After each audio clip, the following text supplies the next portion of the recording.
Here I am with Matt Callahan, our next guest on Finding the Front. Matt, great to have you. How is Donald Trump going to deal with the biotech and life science space?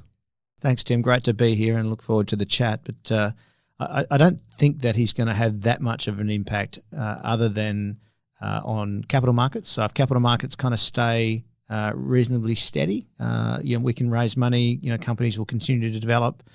Not particularly worried about what's going to happen with FDA and HHS with RFK in there. I think he's going to have a good crack at things like healthy food and vaccines maybe and maybe some consumer advertising. But with a Republican government, that's usually something that the pharmaceutical biotech industry likes, both from a business continuity and a drug price. So I think he'll cause some damage in lots of different areas. I'm not sure that life sciences pharmaceuticals are particularly worried. Can't wait to get into this. See you in a minute, Matt. Thanks, mate.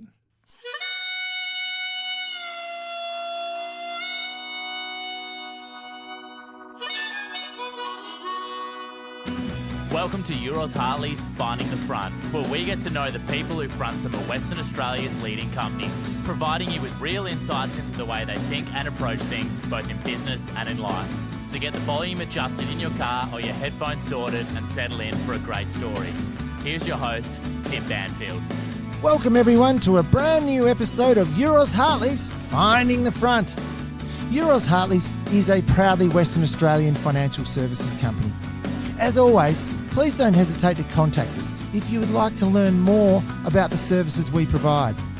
Or visit our website at www.eurozhartleys.com. Well, we're pretty excited about our very special guest for this episode, as you heard earlier. Our guest is Mr. Matt Callahan. Matt is a Philadelphia-based, Australian-born life sciences entrepreneur with a track record of building and exiting life sciences companies across pain, oncology, dermatology, cell therapies, animal health, and regenerative medicine. Of note, he is the founder and executive director of Botanix Pharmaceuticals, stock code BOT, one of Australia's leading listed biotech companies that recently secured approval for Sofdra, a new treatment for excessive underarm sweating, which forms the basis for a successful dermatology franchise in the USA and internationally.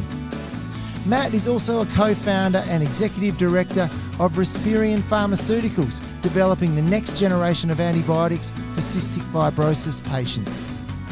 He has previously been the founding CEO of Isutica and a co-inventor of technologies that has been utilised in 4 FDA-approved products.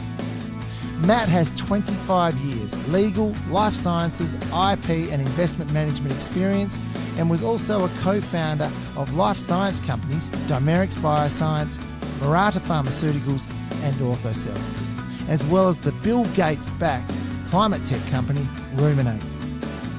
Matt really is an authority on the life sciences sector, both in Australia and internationally. So without further ado, it gives me a huge pleasure to introduce to Euroz Hartley's Finding the Front, the Executive Director of Botanix Pharmaceuticals, Mr. Matt Callahan. Hi Matt, and a huge welcome to Euroz Hartley's Finding the Front. We've been tic-tacking for a long time now, trying to pin you down on your trips to and from the US to Perth. And look, mate, it's so good to have you in this studio. So thanks a lot for joining us. Pleasure. No, thanks for having me. It really is.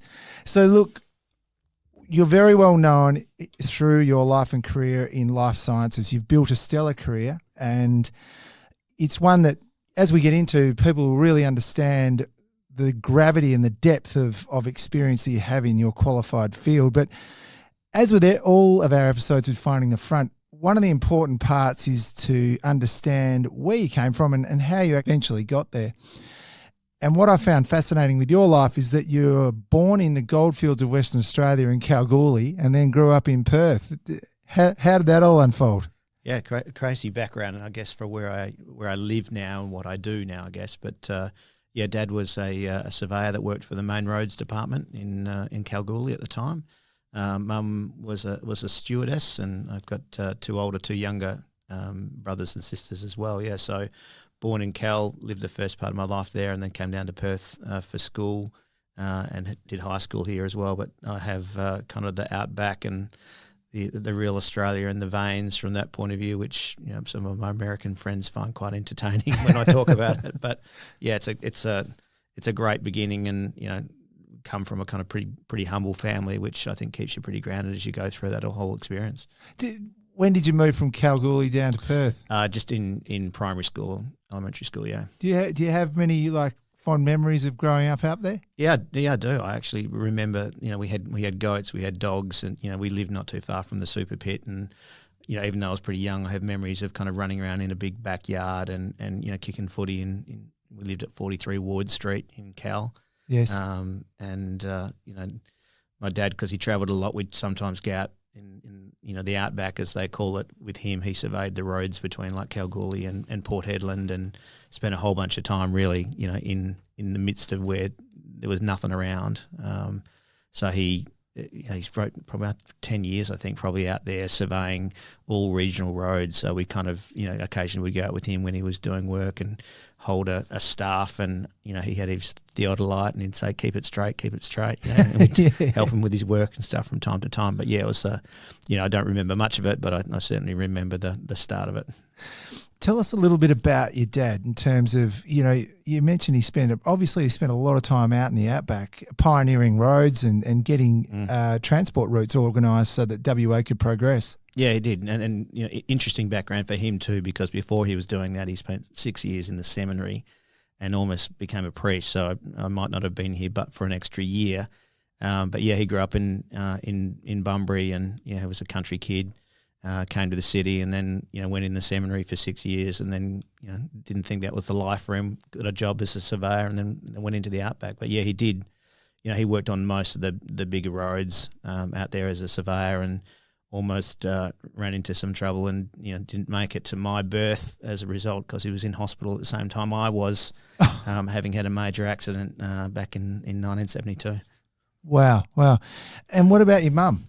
Yeah, so Mum, Maxine was a stewardess, and so the story I hear was that Dad used to kind of write notes in white stones, because she flew into regional areas as well. So she'd fly into Port Hedland or something, and they'd catch up for a couple of hours, and he'd write messages in the white stones on the tarmac as she flew over. She worked for MMA Airlines, which it's a long time gone in Western Australia, but so they they're just people growing up in the 60s and 70s, I guess, and travelling around the countryside and kind of seeing what they could be. So she'd look out the window to see if your dad had left a note for her. That's right. Yeah, apparently he used to drive in. He'd be like Meekatharra or some godforsaken place in the middle of the country, and he'd drive to wherever she was going to fly in just to see her for an hour or so, and then she'd fly back home. So, oh wow, crazy! Yeah, what a story. Yeah. So what took the family down to Perth? I think, I actually don't know, to be honest, but I think it was probably a function of Dad's job and getting kind of further up the organisation and wanting his kids to kind of grow up in Perth as opposed to Cal long term, because I was the third one, so that we had three at the time when we moved down to Perth. So I think it was probably a function of that, and he was getting more senior in the organisation, and those opportunities were here, not out in the country. Yeah, sure. So you went down to primary school in Perth and your senior school. Tell us a bit about your schooling. Did you enjoy it, or were you academic? Yeah, I was pretty academic. Yeah, my parents, kind of encouraged, academic excellence. If you got an A, I didn't get an A plus, and I had one moment of triumph in my whole academic career where I got 100% in the TAE or TEE English exam, which was the top mark in the state, and I came back and Dad said, "Why didn't you get 101?" But anyway, come on, Dad. He was a guy that pushed you, but that kick in the ass, that's good at that age, and you kind of you work from it and you get encouraged by it, and that gets you to higher heights, I guess. But yeah, so pretty academic. Played sport in school. Started out at school out at Lawara and Greenwood, which was we had nothing north of us other than bush at that stage. There was no north of Perth. It was a new suburb. It was, yeah. So we went to school out there, and then we moved down to West Leederville, which was kind of the old people's area, in those days in like the 84, 85 period. I went to CBC Leederville. Yes. Which, you had to learn Italian to play football, and go out in the schoolyard because it was Greeks and Italians and Macedonians and, the first of the Vietnamese kids that had come across on boats and stuff. So it was a very multicultural school, which was very different, kind of white Greenwood. Yes. But it was fantastic. It was a good experience, and it was in the city, and you ride your bike to school and, hang out and, try and steal money from the pool tables down at the Subi pub and, ride your bikes around those old areas as they were then. You can't buy a house there now, but at the time they were pretty interesting. Yeah, yeah. What an upbringing, though. Did you sort of come away with any inkling about, when you look back at what your upbringing had been with Kalgoorlie and then Greenwood and then Leederville and CBC, did you have any ideas on what you wanted to do with your life? Yeah, I think from an early age I wanted to be a doctor. And then I had an experience, working for an electronics workshop, and then I wanted to be an engineer, doing bionics, all that sort of stuff, and a doctor at the same time. And then somehow in year 12 came up the idea it was a good idea to be a lawyer, and kind of left all that behind. But kind of always had that in the back of my mind that I loved science and I loved inventing stuff. And my dad used to say, look, if you're going to invent something, invent something that had refills on it. And that was kind of my interest in entrepreneurship. And I had a bunch of good mentors and people I'd met along the way who'd kind of stimulated the idea of, building something and contributing and kind of, make something bigger than yourself. And, that was partly my parents as well from a community aspect, but yes, it was always like, do something. Don't go and work for someone. Go and build something. Yes, yes. But that inkling towards science, for example, or did that come from school in terms of, were you good at chemistry and physics and that sort of thing? Yeah. I know you're obviously very good at English. Yeah, no, I was good at English. I was okay. I mean, physics was a challenge. I love chemistry and still love chemistry to this day. Maths, I was pretty reasonable at, not fabulous. But I think I just had an interest. Like I was just fascinated with how stuff worked. And I used to build things, and my dad was a good carpenter and my grandfather was a great carpenter. And so I used to build things in the shed and had dreams of, building things that would go fast and that sort of stuff. But, it was kind of an interest that was born early and then just really developed later in life, I guess. Well, it certainly did develop. So one of the interesting things, you mentioned you work for an electronics business. Tell us a little bit about that. That was back in high school, wasn't it? Yeah. So I think it must have been year 8 or something. We had a job, as all our kids did. You had a kind of part-time job after school, and I used to sell newspapers. And in those days, it was the Daily News because there was a morning and an afternoon version, and we used to sell the afternoon version after school. Down St John's Hospital and kind of businesses around West Leederville there, which is kind of where we lived. And one particular Friday, I rolled into one of my places. I sold papers, and there's a guy there. I remember his name actually. I'm not sure I should say it on the podcast, but he'd had a few drinks at lunch, and I often did this. I'd go on a Friday afternoon to him and convince him to buy 3, 4, 5 papers to take home with him. And this particular afternoon, I sold him 5.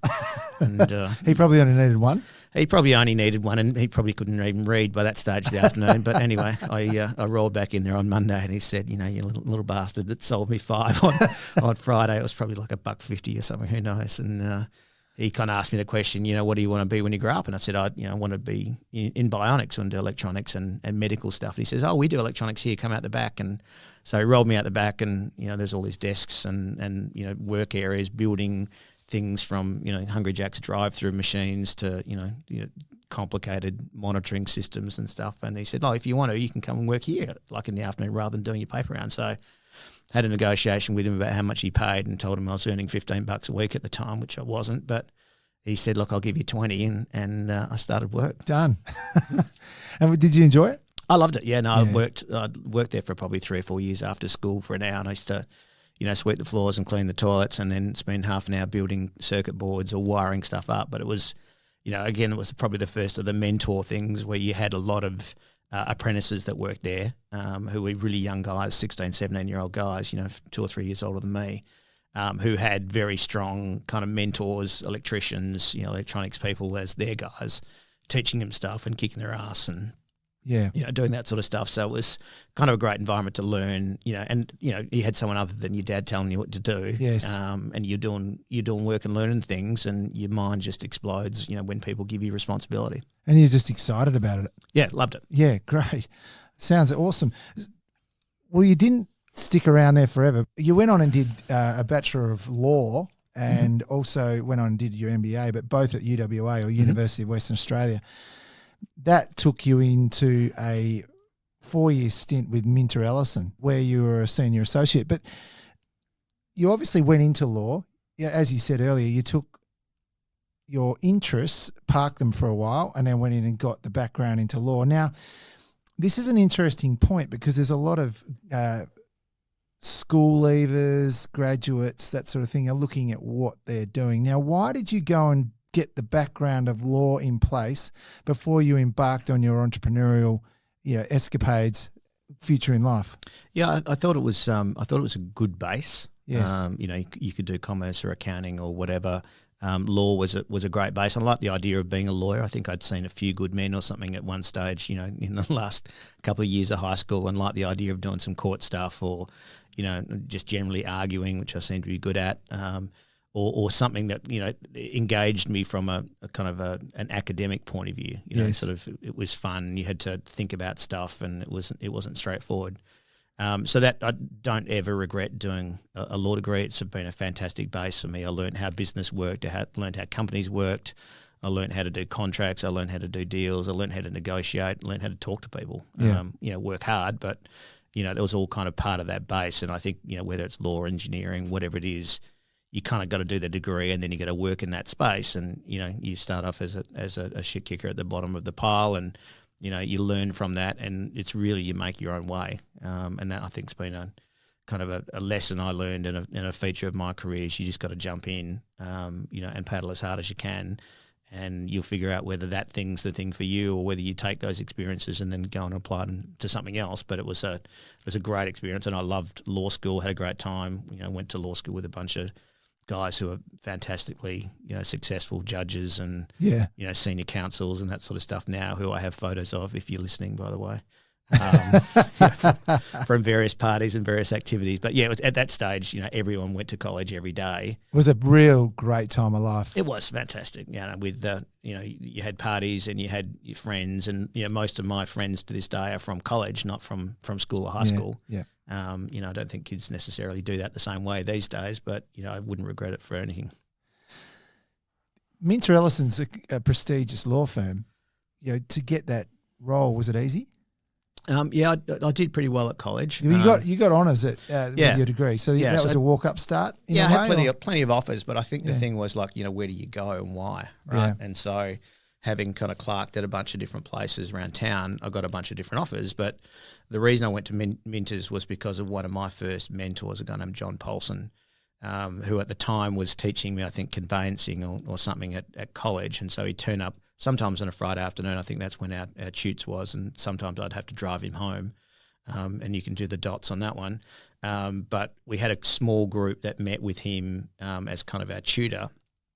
He was a fantastic lawyer, one of the best lawyers I've ever worked with anywhere, and a great human being as well. But he kind of taught you how to be a lawyer that communicated with your clients and actually solve problems, rather than just giving you an opinion. Yes. He'd write these opinions, which were kind of instructions that gave you options and then made a recommendation. And he was just a fantastic thinker and a fantastic communicator. And so he rang me up actually during the articles process on the day, because you get all these offers in the morning.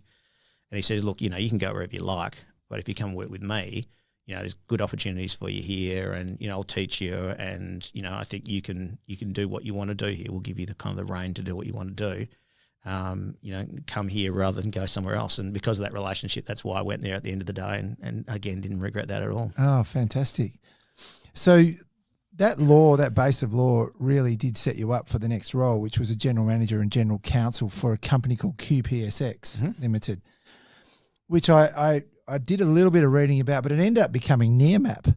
And but that was your first sort of jump out into enterprise, out of the law stream and into enterprise.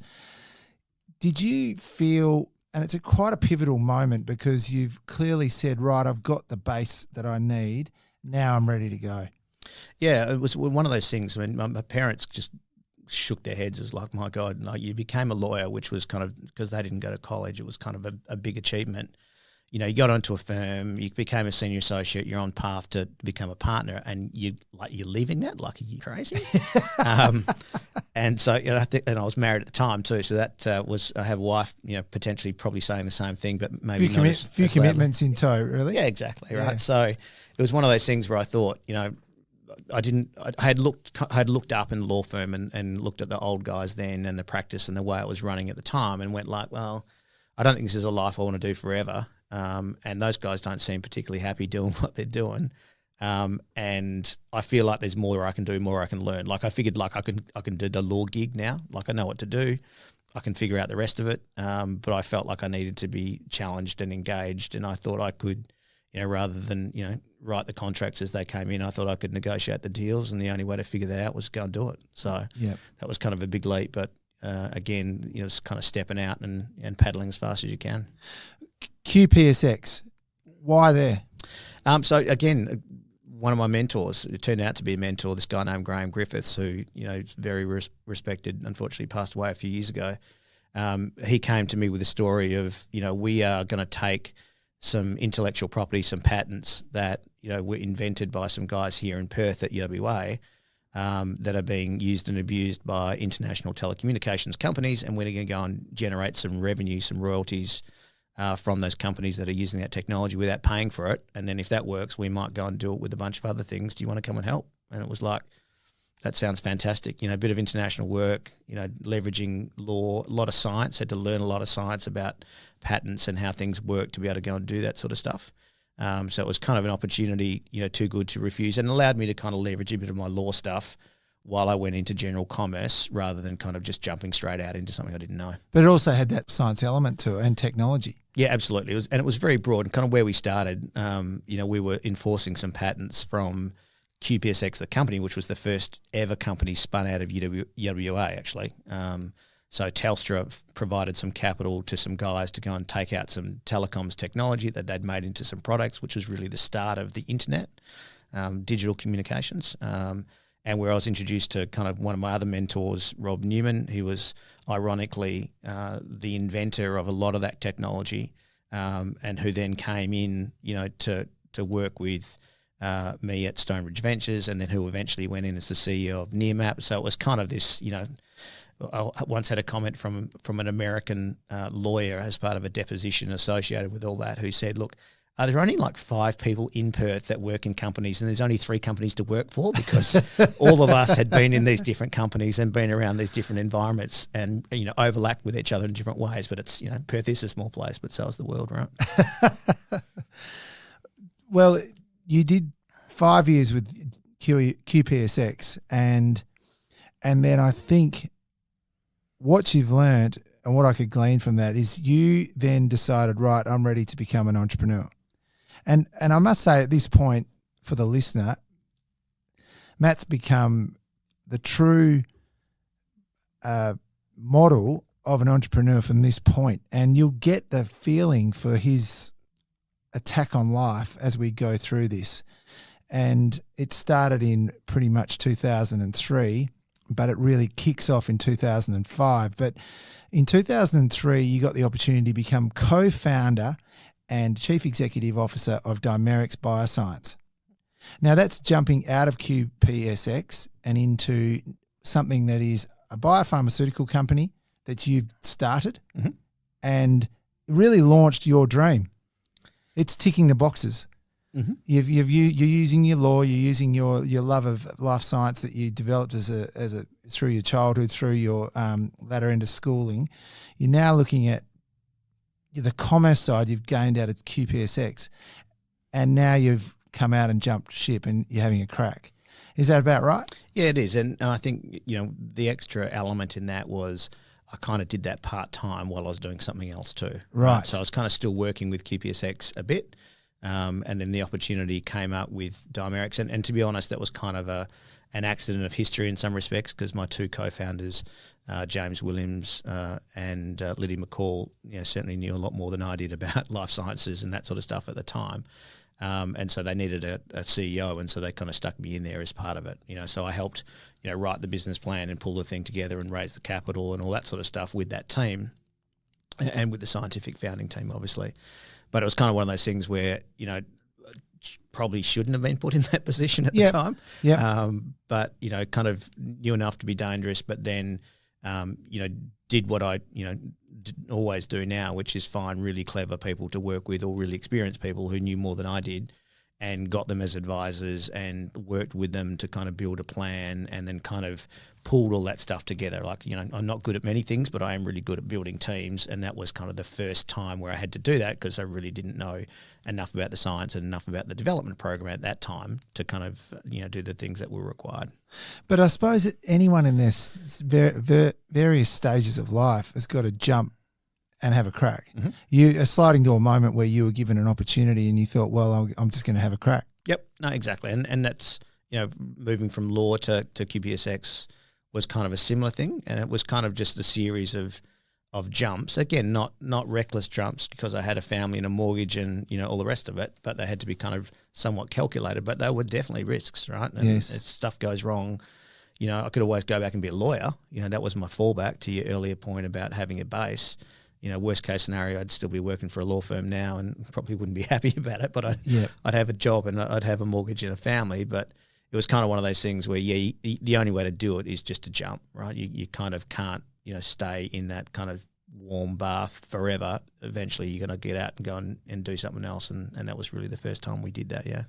In 2005, so we've moved on from Dimerix, in that you founded a VC company called Stone Ridge Ventures. And this is you still got it involved. You're still involved in it. It's been going for 20 years. Mm-hmm. It's been a common theme that's run through your career. Tell us a little bit about why you started that in 2005 after 2 years with Dimerix, and obviously 5 years with QPSX. Mm-hmm. Yeah, so during the QPSX experience, it had kind of started out enforcing patents and licensing patents for the original technologies that we had.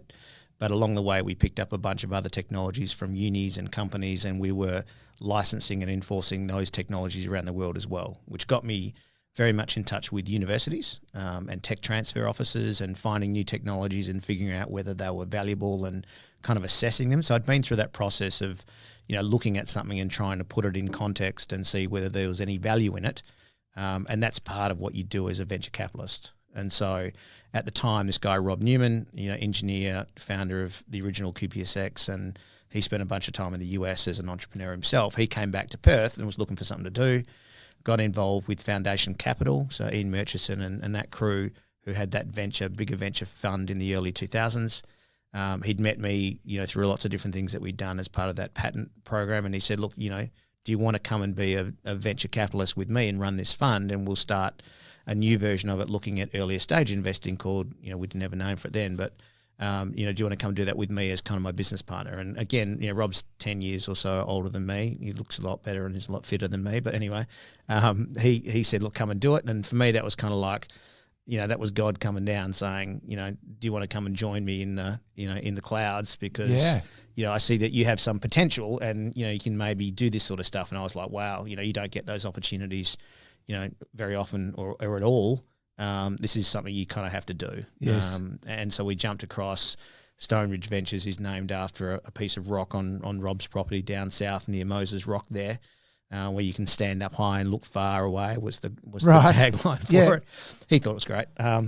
And that was the basis of taking over the foundation business and then starting our own funds, early stage investment funds, with some support from AusSuper and some other people, and became a venture capitalist kind of overnight in Perth. Like it was crazy. What about one of the few, if not the only at that point, was it? Yeah, I don't think there was any other kind of formal venture in Perth. Even today, there's really not much in Perth, unfortunately, either. And we had a relationship with a guy named Paul Cheever, who ran the venture group at AusSuper, and they'd seeded a bunch of other funds around Australia.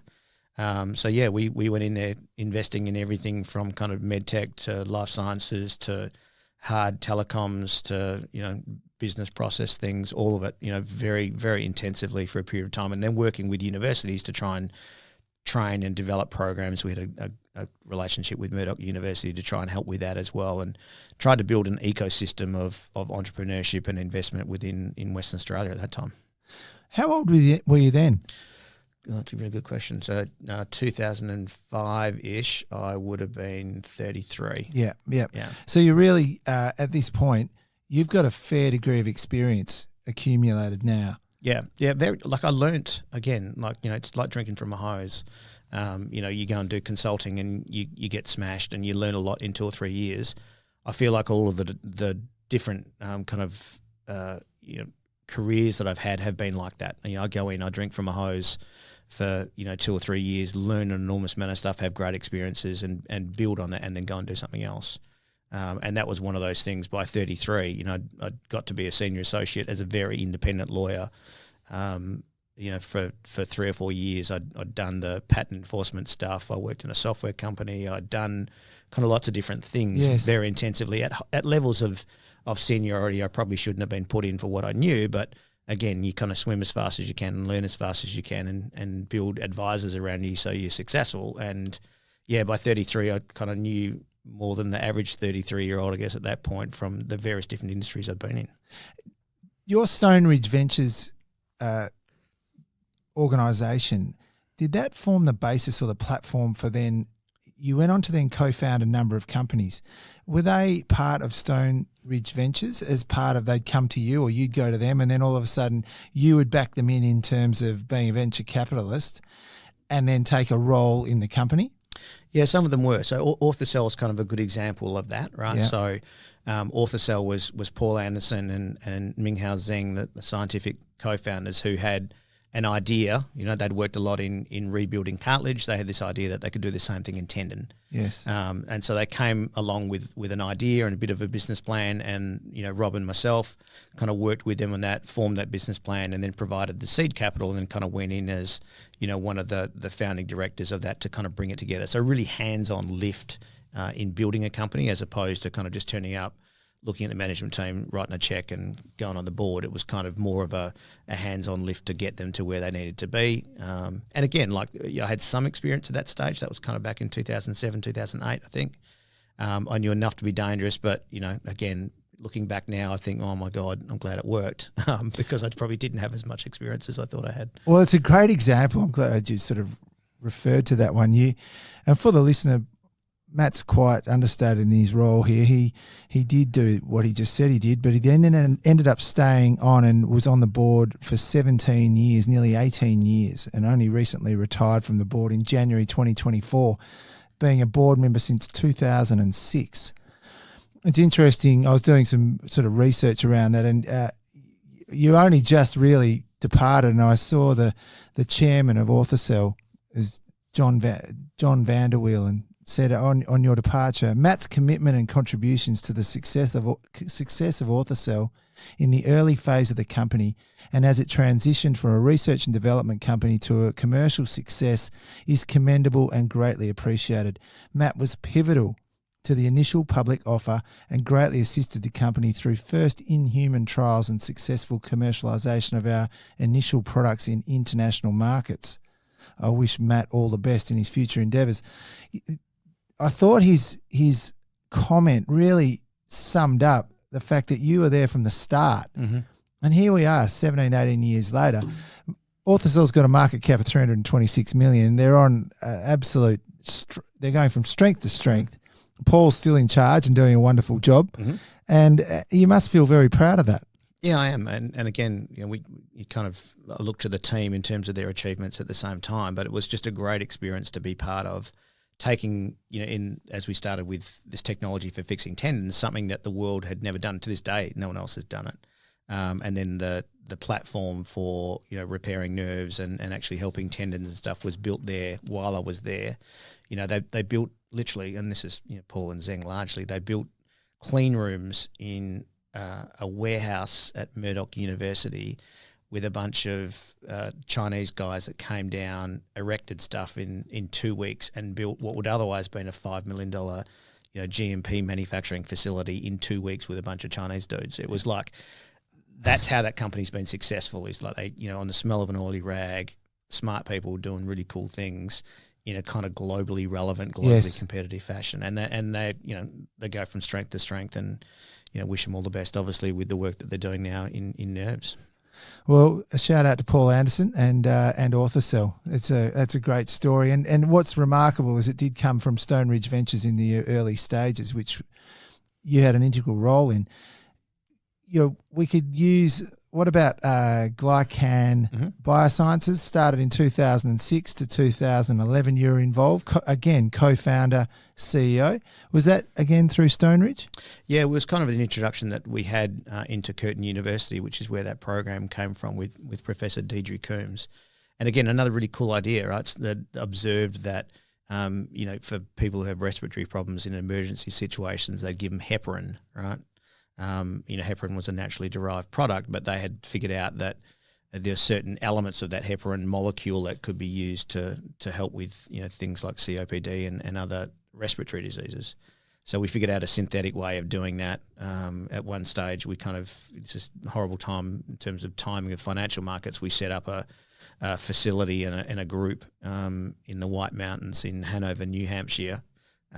And pulled across one of our scientists from Curtin to go and work there, and got the best guy in the world, Tilman Gerngross, to kind of be part of the board and one of the advisors. And it all was going really, really well until we couldn't raise any money during one of the financial crises. The GFC in 08, 09, yep. Yeah, that kind of put an end to it. But again, just a fantastic idea that came out of Perth of like, let's create a whole new class of compounds inspired by nature, and then build a company around that. And, that was probably my first lesson in scale, and having enough money to do things properly, right? Because we'd done stuff on the smell of an oily rag and kind of inched along and got to certain places. But there are some times in life where you do need $20 million or $40 million or $60 million to get off the ground. Yes, and you can't do it in lots of 2 to 4. And you kind of that's part of the experience of learning to recognise when that's the case and do it in a slightly different way at a certain. A slightly different scale to make sure it's going to be successful. But yeah, great little company, and it never got off the ground. But some of those failures are as important as some of the wins. So when you look at these, I mean, if we just go back to Orthocell, we talk about the surgical repair of bone and soft tissue. I know they're also looking at nerve repair through Remplia.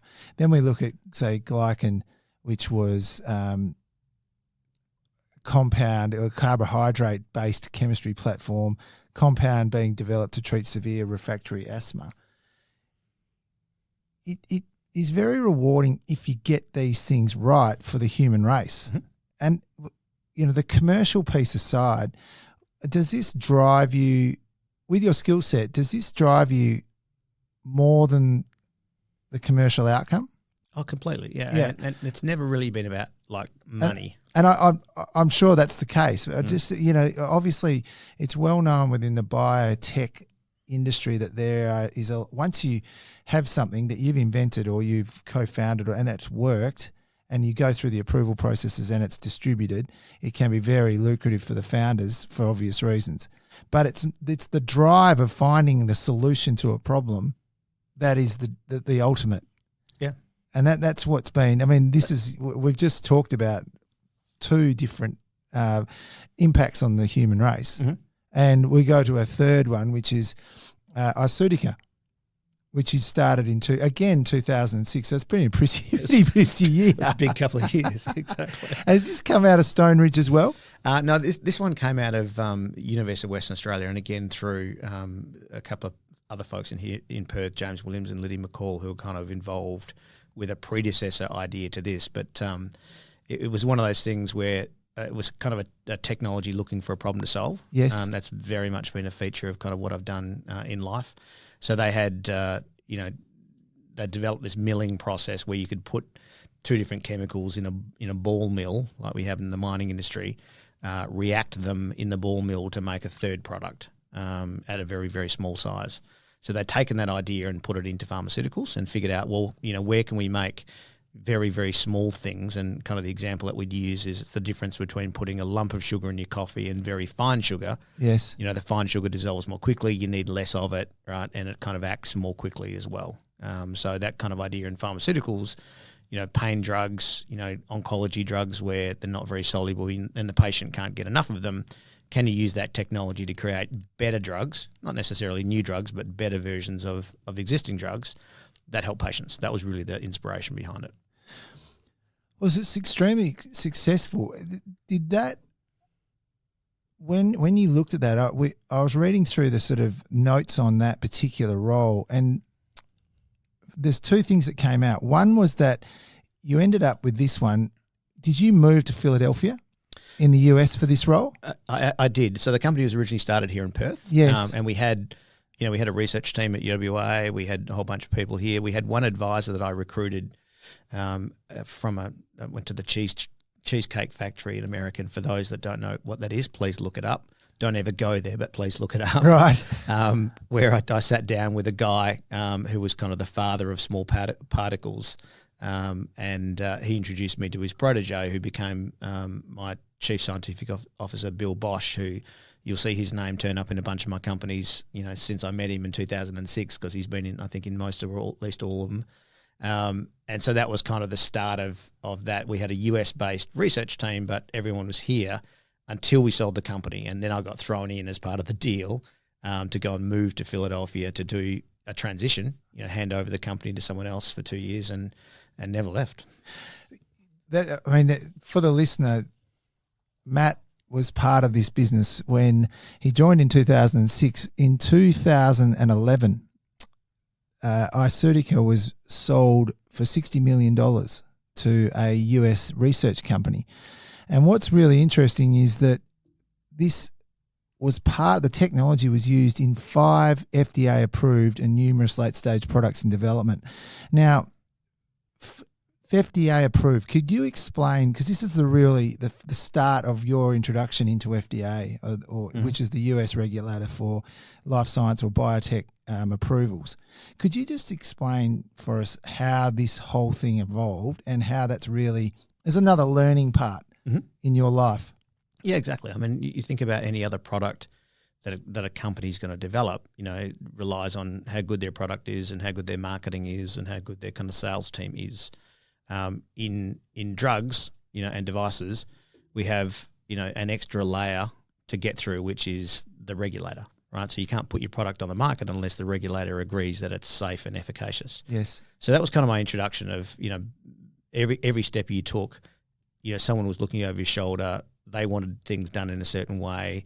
They had to be done to a certain standard. And so that provided a whole different channel of activity to be successful with the product. And so, the first time you roll down to the FDA in Silver Springs in the US and, you line up and you sit in a room with 40 people who are all really clever and they're looking at your product and the work that you're doing and making comments about it and they're really smart. You kind of think, all right, well, we're a different game here, completely different game.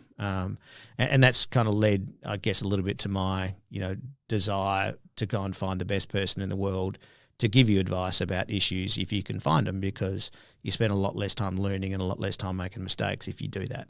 You get an authority on the topic. That's right. And you kind of, it's like building teams, right? You can have everyone learn on the job, but you can have a couple of people who really know what they're doing and a few people who are going to learn on the job at the same time. And you provide that leverage. But yeah, it was a great experience of both in drugs and devices, figuring out what the FDA wants. And that's a lot of Australian companies, particularly in the development stage, they don't do that. They're relying on, an advisor somewhere, particularly an advisor in Australia, worst case. But you got to get to the US guys that do this on a regular basis, that interact with the FDA, and you got to go and talk to the FDA, right? Because they'll tell you what they want in most cases. Yeah. Do they look favourably on if you've got a specific solution? Like they vary. Solutions will vary, and they'll look at favourably on some rather than others, depending on the demand and need. Yeah, they do. I mean, they're really clever because they see a lot of stuff, so they know what the landscape looks like.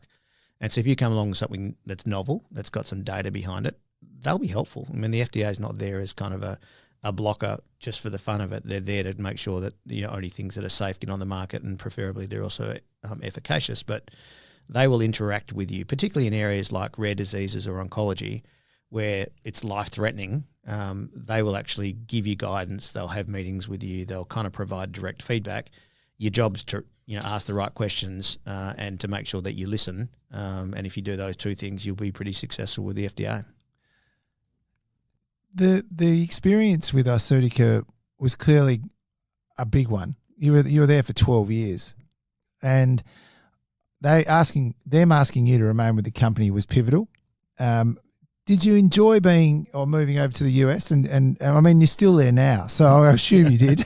Yeah, I can't leave, even though occasionally I'd like to. But anyway, yeah. So we kind of, part of the deal when we sold the company was we had to set up a lab in the US. Yes, and we had to transition operations into Philadelphia, which is where we already had some advisors.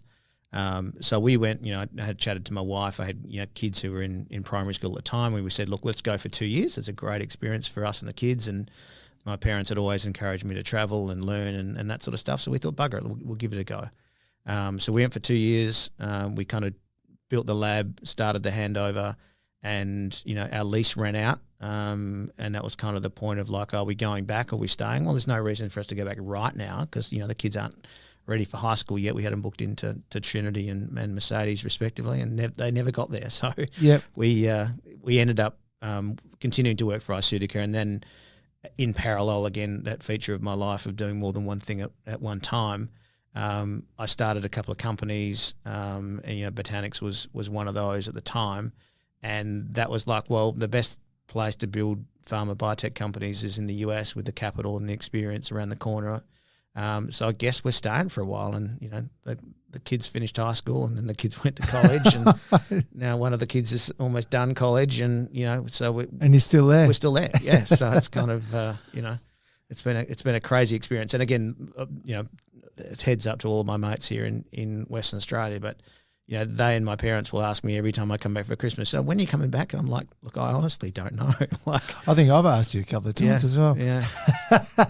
Still don't know, sorry. Well, it's interesting how you've got these roles going in parallel. So you end up in the States around 2011. Mm-hmm. At that same time, you've got Orthocell in parallel, and you've got Stone Ridge Ventures still continuing, doing its role. You'd finished up with Glycan. Mm-hmm. Glycan was over, but concentrating on Iceutica.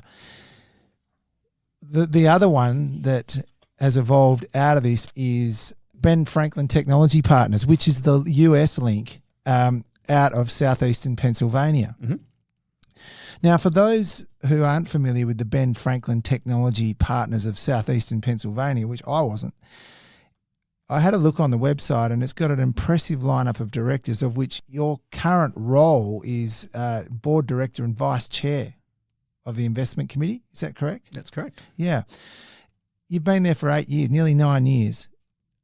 Obviously, your presence in the US is paramount to this, but tell us a little bit about this because it looks fascinating. There's some really good names, yeah. So the Ben Franklin, as we call it, is an economic development investment group, and it kind of echoes a little bit of what we did with Stone Ridge, and something that I'd love to see here in Western Australia, which is where, in that case, the Pennsylvania government provides $4 or $5 million a year. Yes. The investments that the group have had over 25 years now provide some more funding, and they act as kind of a seed mentor group for businesses developing in the southeast Pennsylvania area. So our role is to invest in companies, but to also provide mentorship and linkages to staff and business opportunities and stuff to grow a network or an ecosystem of companies in that area. Yes. So been very successful, had some great investments over the years. And, one of the things I've learned very much through that opportunity is that it's not just providing money, right? So just investing in companies helps, because it's better than nothing, but you do need the network of people, and you mentioned kind of the cool kids that are on the board there. Yes. All very successful business persons in their own right, who provide guidance and linkages and other things to make, the thing work. And it's that network or that hub of stuff, back in my MBA short career here, Russell Barnett was one of my co-conspirators, and guys like Ben White, who I went to college with, and that sort of stuff. We'd all get together on a regular basis and kind of lament how Western Australia was so resources focused, and we're going to have to develop new industries in WA to be successful long term. And that was all, that's all been part of my life and my career along the way of, one of the reasons I'm in life sciences and biotech and animal health and some of these other things is that I think they are viable industries and businesses for Western Australia. So the whole Ben Franklin thing was really part of that. How can I contribute to my community living in Philadelphia and how can I use my skills to, try and help the next generation of folks come through. But that's a good place to get your observations on the differences between being in the hub of US biotechnology or life sciences versus how it rolls in Australia. And is there difficulties in terms of trying to get startups off the ground in Australia compared to the US? Or is there mentors? Is there the service, the provision of help like what you're providing with the Ben Franklin Technology Partners? Is there those opportunities for budding and aspiring entrepreneurs to do that within Australia? Yeah, I think there probably are. I think there's a lot more that we can do.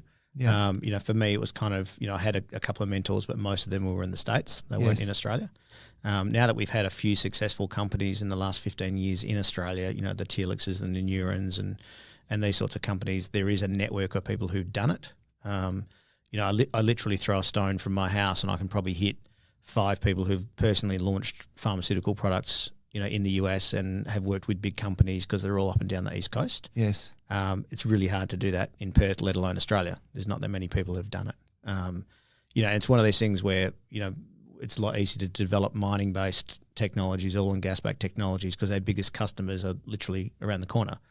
In the US, our biggest customers in pharma are around the corner. So I think, if we're going to spend time and money and kind of foster industry, you kind of have to have that connection to the US people, because that's where the FDA is. It's 85% of the world's global value in pharmaceuticals is there. That is your market. Yes. So you got to find a way there, and the best way to find a way there is through people who are there or have done it, and can continue to provide that access to these emerging companies. So I think it's a big thing that we should focus on a lot more is how do you get those connections, and a lot of them are personal, right? You meet people and have a beer or have a conversation and reach out and ask for assistance. Most people will say yes if you ask them nicely, particularly in an Australian accent. Like LinkedIn is a fantastic tool, which I use all the time. And I start off with "G'day," and that's embarrassing.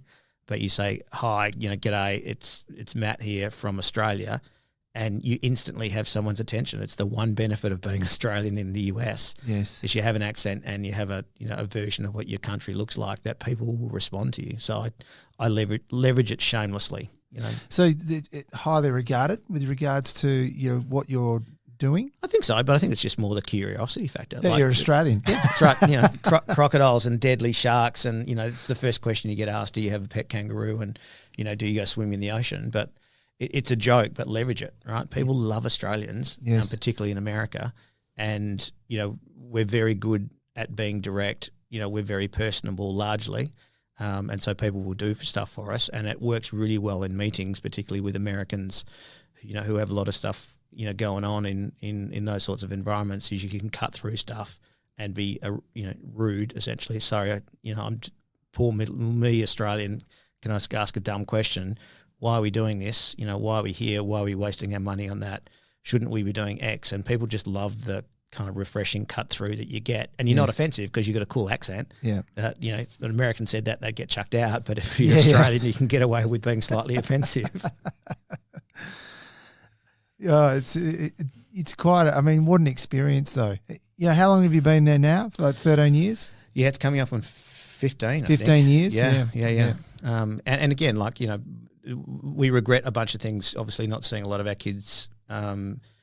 Friends and families and stuff grow up and go through those important experiences, and our extended family as well, not being there as much as we would have liked. But I think the experience our kids have had and the experience that we've had has been unreal. The contacts and the friends we've made in the States as well, that's kind of part of the push and pull. We have a bunch of mates in the US, that we love, and if we leave them, to come back here, versus leaving the ones here to go over there, it's kind of, we've made a terrible conundrum for ourselves that I don't know how to solve, other than doing what we're doing at the moment, is living a bit of the year here and a bit of the year over there, and seeing how it goes. Oh, it's exciting. The other company you're involved in at the moment, so at the moment you're on the Ben Franklin Technology Partners of Southeastern Pennsylvania. You have got a role with Stone Ridge, and you're also on Respirion Pharmaceuticals, which is involved in an inhaled therapy of the life-threatening disease cystic fibrosis. Again, co-founder and board executive director. That sounds, I mean, you've been on that for nearly 8 years. Yeah, and that's a perfect example of kind of the network working. So one of my friends here has a daughter who had cystic fibrosis, who apparently got married a couple of weeks ago, which is fantastic.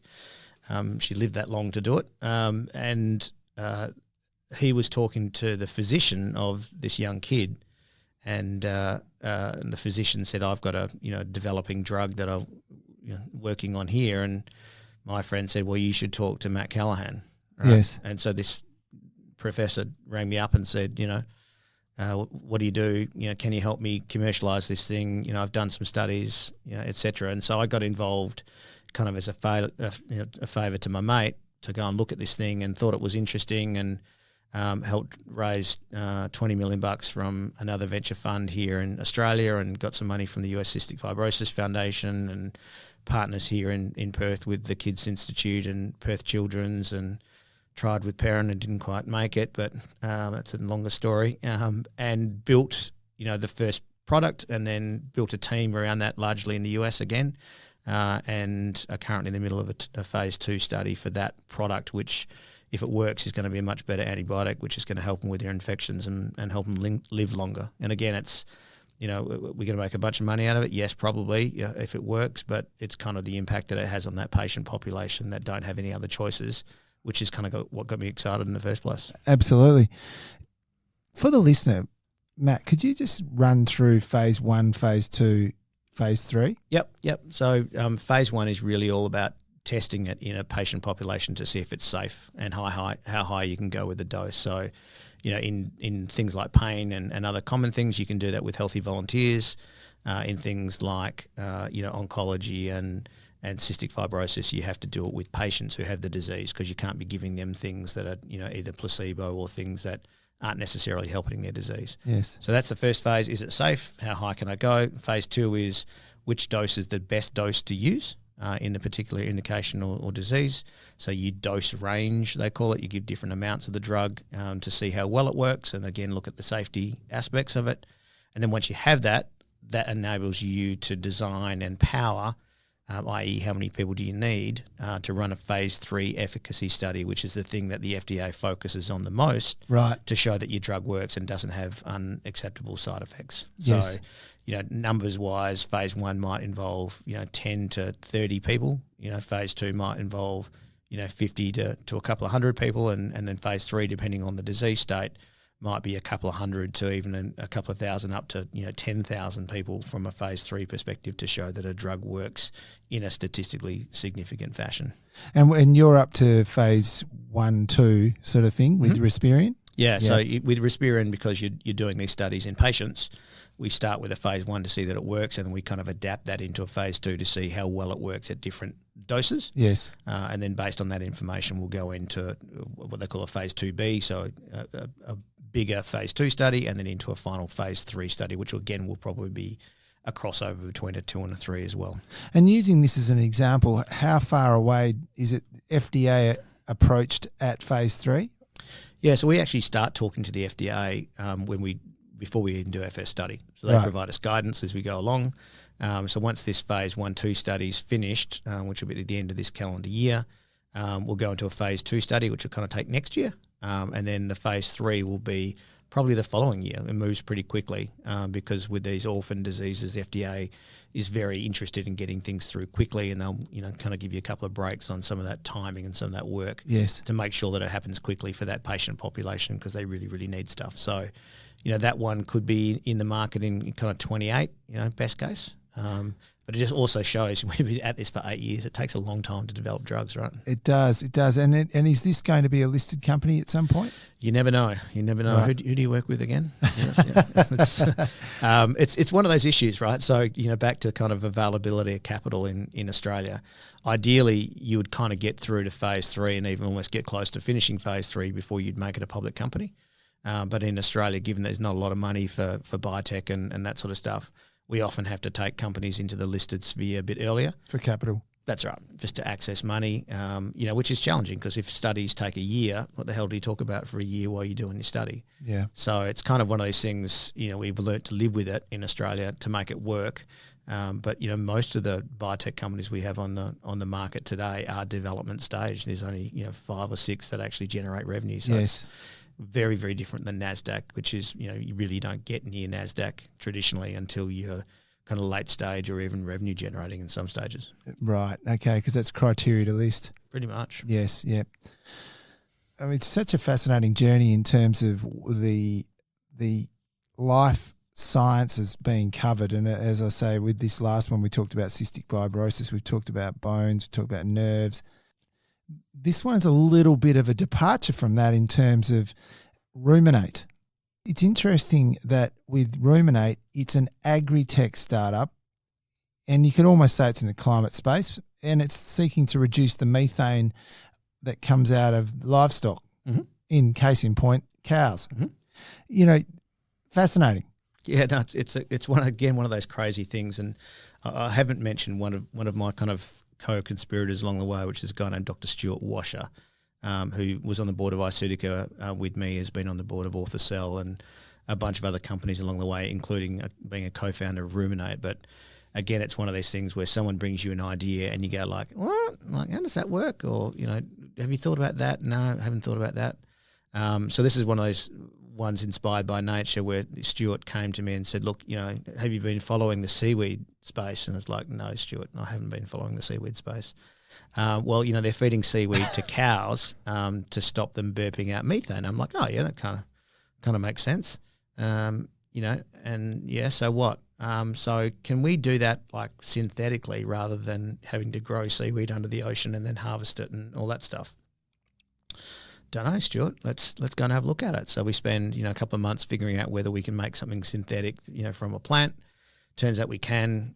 We can stabilise it, make it into a feed that the animal likes to eat, and we can feed it to animals, and it works. So that was kind of the foundation of that. Another couple of people from Perth here, Dave Messina, who's the CEO, and Cam Scatting and Elaine Darby as well, who were kind of the co-founders of that. But again, came together with an idea. And we put a little bit of money in it to go and investigate it. And then once something works, we figure out what's the best team to go and run at it. And then we scale it from there and we move as quickly as we possibly can because, time's really important in this stuff. So yes, great, West Australian company, some great investors, some great contacts globally. When you say great investors, I noticed that that Rumin8 is lucky enough to have Breakthrough Energy on its share register. The Bill Gates Foundation. Yeah, we do. Yeah, Breakthrough Energy, Prelude is one of our other big investors as well, Starshot, and a couple of super funds in Australia. But yeah, so Gatesy, we all know has had a long kind of interest in climate, particularly, and has funded a lot of stuff in that space. Despite what's happening in the US at the moment, they'll continue to do that because globally it remains a key issue, and a lot of countries are still focusing on it. But yeah, he's been a tremendous supporter and. We've met him personally. Unfortunately, I don't have a photo with him, but my colleague Dave does. He's an amazing dude. Like if you've not had the opportunity to kind of hear him speak or meet him personally, he's so smart. And, he remembered us from a conference a year ago and asked very specific questions that he couldn't have been told on the fly to ask us. He's a really, really clever guy, and you can kind of see how he's been so successful and how he's so important in the climate space as well. So when you look at this particular business, you've got this one and Respirion like sort of bubbling away in the background, and you've also got one other. So we've got Agritech, we've got Respirion, which is cystic fibrosis, and now I've got one other which is in the drinks space. So, it's amazing, really, the broadness of where you're at now in this stage of your life after where we've come from. And this one's called Banks and Bloom, an Australian distillery and lab launched in 2022. Yeah, and again, to your earlier comment about you're working on a bunch of things at once, right? Yeah. I do work on a bunch of It's things. a common at once. theme. It means you don't get a bunch of sleep, and you tend to work in lots of different time zones, and that's at the detriment of your family and probably your health. But it is, Banks and Bloom's a great little kind of diversion for us. It leverages a lot of the pharmaceutical lessons that we've had, but we decided during COVID we work on something fun. So separate from the listed companies, this is the fun thing. And how's it going? I mean, you've won a couple of awards in terms of the product. Yeah, we have. Yeah, so we kind of developed it with the idea of can we use pharmaceutical technology to extract native Australian kind of colours and flavours and put them in gin and vodka and other drinks. That was kind of the idea behind it, using beverage technologies, I'll call it. And so we did that. So we developed a gin and a vodka and a couple of RTDs that are really popular. They've won a bunch of awards, SIP Awards and San Francisco Spirit Awards and other things around the world. So people like it. It's good fun. It kind of uses different brain cells and different skills than I normally do on a day-to-day. And again, we've got a fantastic team. Rob Brakovich, the CEO there, is ex-Feral. He's fantastic. And St. John Hammond, who's one of our board members, he's a publican around town and all-round scallywag, but he's fantastic to have behind the business as well. Oh, fantastic. So, but it's using Australian native flavours as a driver. Yeah, exactly. It's kind of those things, rather than using a ginger, you use a native ginger, you use kind of a salt bush, you'll use some of these things out there that give unique flavours. And, talking to, the RTDs particularly are very popular because they're easy to drink and they're not sickly sweet, and they've got a bit of an edge to them, so that they've been going really well. Great summer drink. Get into it. Gosh, well, there you heard it first. And then the final one, which I think this is number 4 of what you've got in. Would that be about right? I think it's probably more than that, but it's let's more just than call right. it 4. And we're on to the one that we all know a lot about, a market cap of $803 million. A founder and board executive director, Botanix Pharmaceuticals, and a dermatological company. So again, this is a really interesting story. You've actually got FDA approval for this. And this is a really fascinating point, because for the listener, with each of the companies that we've talked about, the ideal goal is to get to FDA approval. Well, this is one where Matt's been involved in for 8 years or 9 years, and it's gone through the FDA approval process, and now is looking at distributing it through your unique distribution model into the wider world. Just talk to us a little bit about this, because it's a really interesting story.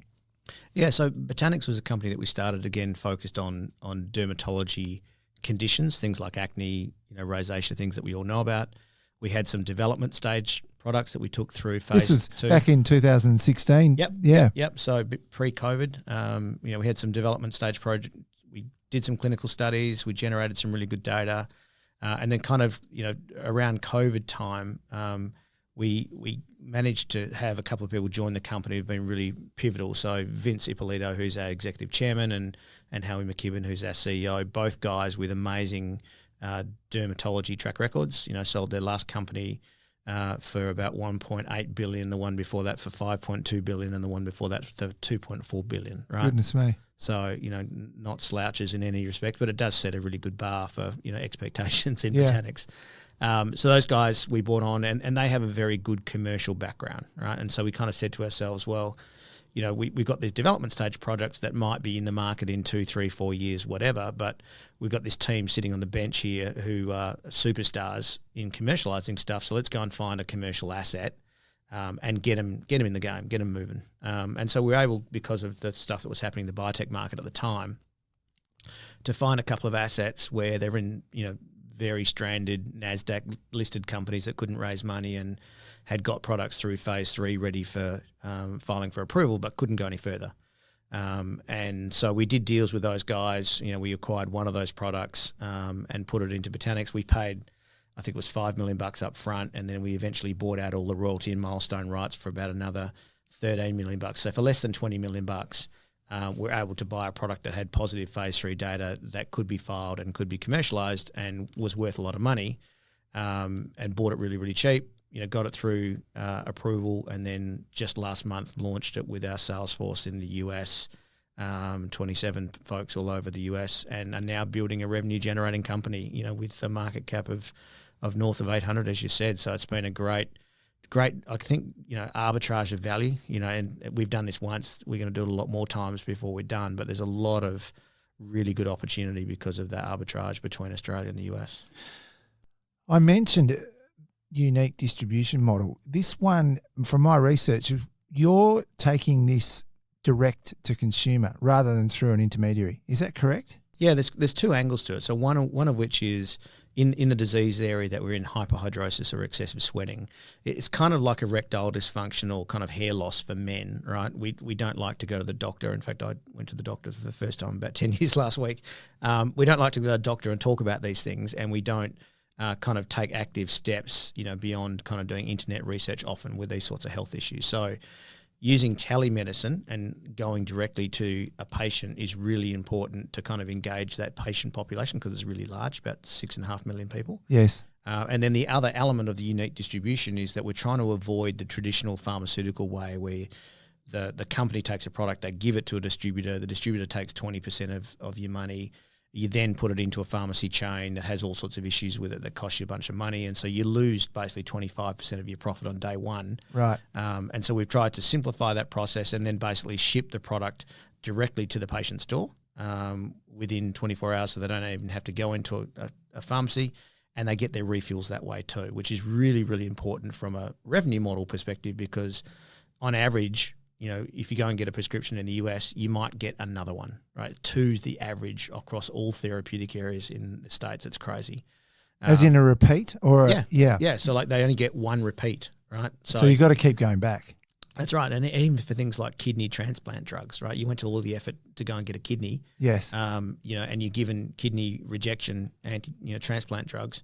And on average, you take 2 of them. Yes. Right? So that's a real problem from a patient health and a patient compliance that we want to fix. But it's also a real opportunity from a revenue model. If I can turn that 2 refills into 4, into 8, into 12, I double, triple, quadruple what my otherwise revenue forecast was going to be for not a bunch of extra effort. Yes. Right? And that's where the system, the platform that we've built is so important, because it really delivers profitability and growth, because every month, rather than having to find 1,000 new patients, I already got 1,000 from last month. I'm just going to add on top of that and grow the revenue from there. Yeah, yeah. And did you set this? Is this platform proprietary? Yeah, it is. So Howie and Vince actually, going back 10 years ago, tried this, and they had a limited form of this where they were trying to give refills, and they moved them, I think, from like 2.2 to 2.7 and thought they were heroes, which they were at the time.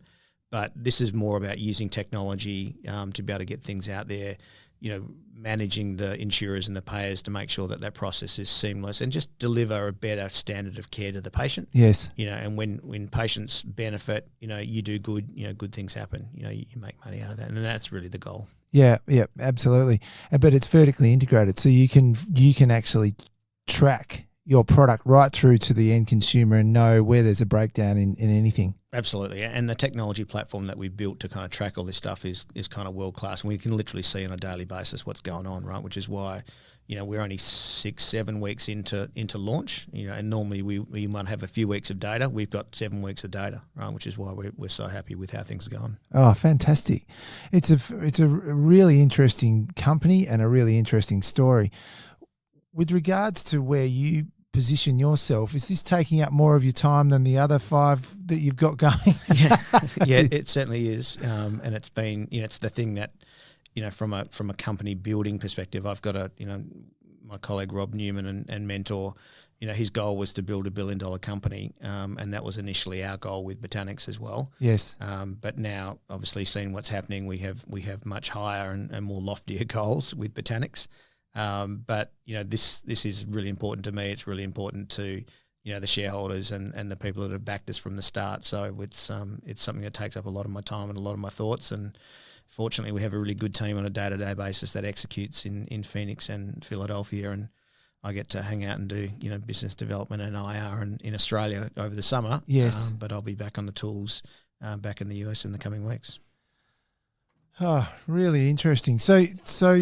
Basically, Matt, we've covered a pretty extensive resume of of companies that you've started or co-founded and you've continued to grow, and then you've stepped out or you've maintained. What it really does highlight is that if we go right back, had this inkling in life where you thought life science or science generally was something that it was of intrigue. It's something you might want to pursue. And what you've gone out and done is actually done that. You've set out your dreams, you've set out your goals, and you've actually achieved it. Now, not everyone gets those opportunities, and you've sort of seemed to have grabbed the ball and run with it. And it feels like you're only just sort of getting started in a way, because the ones that you've got on the go with regards to Botanix particularly is very exciting. And I can tell for the listener, when Matt talks about it, he looks pretty excited. And it's great. It's great. You're enthusiastic about it, and I can see you've probably got a few more years left in the US yet. Yeah, I think so. And again, hopefully this is not the end of the career and the kind of the cap on things like retrospectively. But yeah, I love doing what I'm doing. I don't have a problem getting out of bed in the morning. I'd like to do less time doing what I'm doing, because the time commitment is a lot, and I have a family and other commitments and friends and stuff that have been neglected. But I'd like to do less time but continue doing what I'm doing, because I now have I've now got the secret recipe, if you like, that combination of experiences and failures over time kind of has informed me as to what to do and to do it more quickly. So yeah, I'll do more stuff. We obviously have to deliver on the things that we have at the moment, but they're very well positioned, and I think those things will come to realisation in the next 12 to 24 months, and maybe I'll take some time off and, before I start whatever the next one might be. Matt, if you were talking to someone that was, we talked about this earlier a bit, but, if you were talking to someone who wanted to emulate what you've done, which I'm sure there would be a lot of graduates or early stage professionals in law or in other areas that would love to emulate that entrepreneurial lifestyle that you've taken on board, what would you say to them? God, I don't know how to do that. But anyway, I think a few things kind of stand out to me, one of which is you got to start with something. You got to be good at something, right? So whether that's, medicine or law or business or physiotherapy, whatever it is, you got to do your degree and you got to do it for a while, and you got to be good at it, right? Because think about how teams work. You don't have people on the team just to make up the numbers. You have people on the team because each of them contributes something which is unique or important that the other guys can't do, right? So you got to be your team member first, who knows your stuff and is prepared to, kind of provide your experience and expertise, right?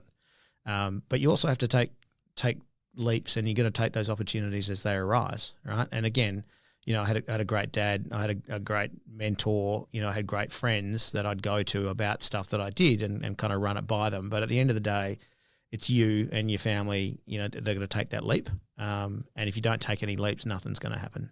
Yeah. So, those two things together with a bit of luck, I've been exceptionally lucky in my life. And I've worked hard. I work a lot. And I think that allows me to do more than one thing, once I'm done, give it to a busy man. And I think it's that commitment to kind of doing things well, working hard, and just doing what's good for patients in particular in the life sciences area. Good things happen. Yes, yeah. Oh, thanks for that. I mean, just with regards to family, you've got your wife and kids. How are they all loving the US? They're good. I mean, they're. I think they don't, kind of resent the experience that they've had. I think, they'll end up in Australia for long term. So I've got an older special needs daughter whose name is Georgia, who's lovely. Yes. So she's with us, and she kind of stays with us where we move. My middle son Thomas, he's actually in Perth at the moment, but he's normally at the University of Southern California doing international relations and business. He might end up being a lawyer like his dad for a little bit, but hopefully not forever, probably back in Australia. And then the youngest one, Jeremy's at the University of Michigan, and he's interested in geology, ironically, so he'll probably end up back here as well. Yeah. So it's bizarre. But yeah, there you go. Kalgoorlie's come back. That's right, yeah. So we hope to have some contribution to the local industry at some stage in the future. But again, he has the same view, which is like, I want to be good at geology, I want to get out in the field, I want to learn about stuff, but I also want to do what you do, which is like do some business stuff. And when they were young, they thought my job was flying around on planes and going to restaurants and stuff. But it was kind of never like that, and they kind of saw the good parts of it. But they both have in their own. The both boys have in their own way their kind of entrepreneurial streak and an interest in doing stuff and building stuff. They're both in frats in the US, and they're the organisers. And they really they make shirts and organise parties and come up with stupid ideas to do. So they've learnt from their grandfather and their father about it's all about kind of bringing people together and doing stuff and trying to make a difference and getting involved. So that's if I've done anything and given them that skill, then I've achieved something. Fantastic. Well, look, I think that's not a bad place. I'm very conscious of time, but the one thing I did pick up out of my research, Matt, is that you were you had a junior triathlon career and you ride mountain bikes. You collect graffiti and street art. I mean, that fascinating. And I mean, and you don't mind wine. You've got a relative in the wine industry. There's a lot going on, and it's not all just work. So well done. I mean, were you any good at the triathlons? Modestly. I think it was more because people weren't doing them at the time that I started doing them. You pioneered them? So, yeah, it was the tallest midget, I think, is probably the way. But I had a lifelong interest in cycling, and so as you get older, it's kind of I do mountain biking and a little bit of road cycling, but looking at me, obviously not enough. Well, look, Matt, this has been a wonderful chat, and I will reiterate, it's a fascinating sector you're involved in, the life sciences sector. You have achieved so much in it, and it's all on record. You're a highly respected authority in your field, and when you look back and you commence a career like you have, to achieve the status of where you're at is really quite something here in the Australian landscape, but now on a global landscape. And I think you would be, and I hope you are very proud, because it's an amazing achievement what you've been able to do. And I know that it has been very hard to pin you down. For the listener, it's been an ongoing effort to try and get Matt when he's in from the US, and we've got him. And on behalf of all of us from Euroz Hartleys, thanks a lot for taking the time out. It's valuable, but we do appreciate it. And you've been a great guest on Finding the Front. So thanks again, Matt. Thanks, Tim, and thanks for all the team for the opportunity. It's I stand on the shoulders of many of my team members, but it's been a great journey so far, and I hope to do a lot more. Good on you. Thanks, mate. Thanks, guys. Appreciate it. Cheers. Thanks for listening to Euroz Hartleys Finding the Front. This podcast is for general information purposes only. Please check out eurozhartleys.com for more information. Euroz Hartleys holds Australian Financial Services Licence 230052.